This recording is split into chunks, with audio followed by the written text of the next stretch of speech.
Thank you very much to be here. It's a pleasure to receive you. Welcome to our union. Here is a place, a historical place in defense of human rights, in defense of the peace, in defense of democracy. So it's an honor to be here. And I have two questions for you.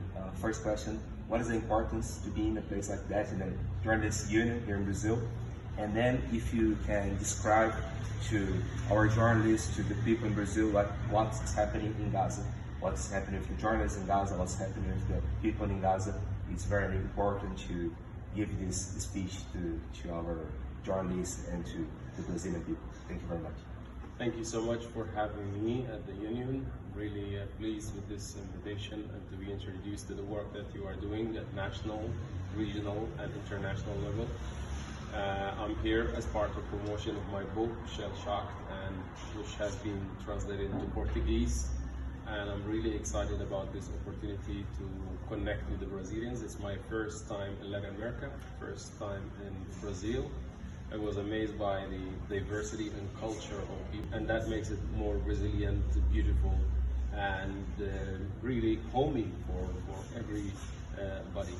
The Gaza Strip is living under the most drastic situation given the constant Israeli attacks on civil population.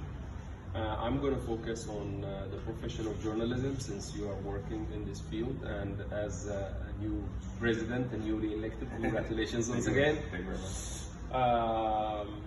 Gaza had lost 165 Palestinian journalists, and since the beginning of this phase of the war in 10 months, Israel is not allowing international journalists to go inside the Gaza Strip, so there is a limited access to information.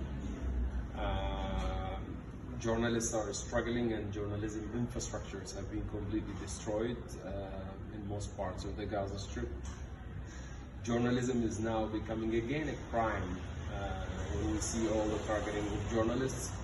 But I would like you to emphasize by the discussion with President Lula and all the different leaders in the region to ensure protection for journalists and their families.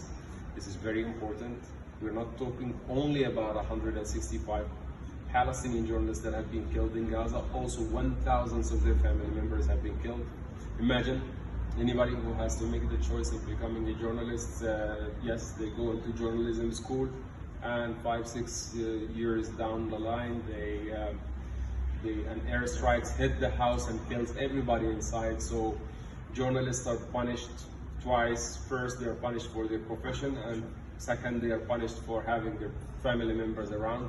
And this is something that I really would like you to advocate on, and this is a message from the people of Gaza.